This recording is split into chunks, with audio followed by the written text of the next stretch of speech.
What's going on, everyone? Welcome back to another video, and today we're doing a deep dive review on the Clash from B3 Archery. Now, this release was dropped in 2023, but it is still their newest index release here in 2024. So I wanted to pick this up and do a review for you guys. Keep in mind, this is a budget-friendly release, so if you are looking at upgrading your index release and you don't want to break the bank, this may be one that you want to check out.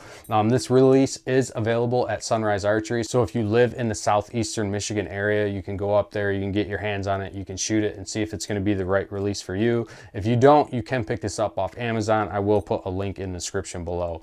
But the Clash utilizes a roller sear design, and that kind of ties into the fact that it is a budget-friendly release. The benefit of that roller sear is that it doesn't utilize any springs internally, so you don't have to worry about any type of spring failures out in the field. But the downside is it's not as crisp compared to a release that just utilizes a standard sear like the SS2 from Scott or the Stance Solex. Now, this release does offer you a bunch of adjustability. As you can see, it is a rigid post design. There is a set screw that you can pull out, and you can either lengthen or shorten this release.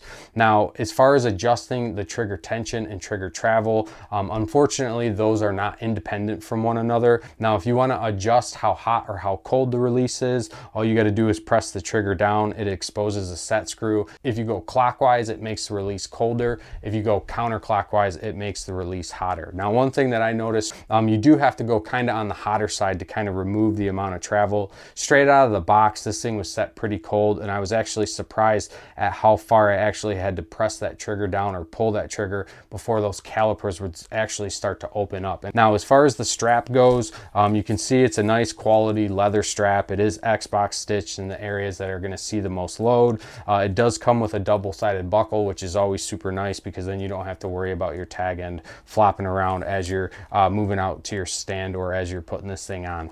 Now, another pretty unique feature, and this is pretty common on all index style releases, but you do have the ability to kind of tuck this out of the way when you're not ready to utilize the release. Now, B3 kind of uses their swivel feature, which is nice, but it would be a lot better if you could actually swivel this all the way around like some of the other releases that I've tested, because even if you kind of put it to the side, it does make it a little difficult to kind of tuck it in a sleeve and ensure that you're not going to get any metal on metal contact as you're climbing up your sticks and getting into your stand.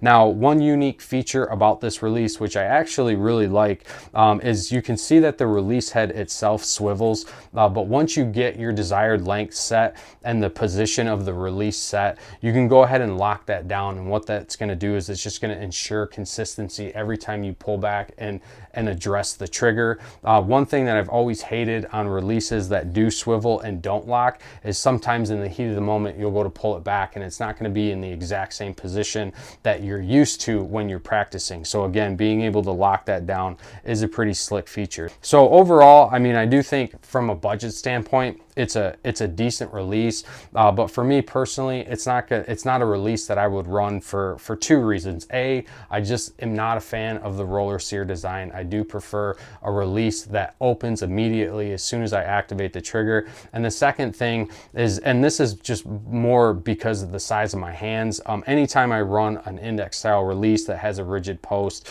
I always bottom out these releases and still need a little bit of adjustability to be able to get my finger hooked properly to be able to pull through the shot.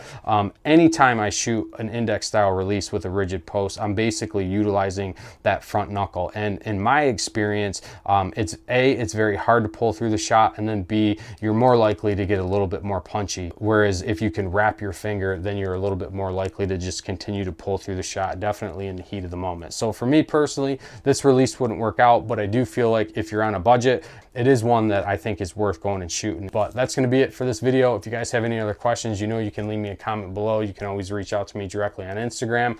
If you guys have not subscribed to the channel, please do so. Your guys' support greatly helps us out, keeps us doing what we're doing. And until next time, stay safe, stay healthy. We'll see you on the next one.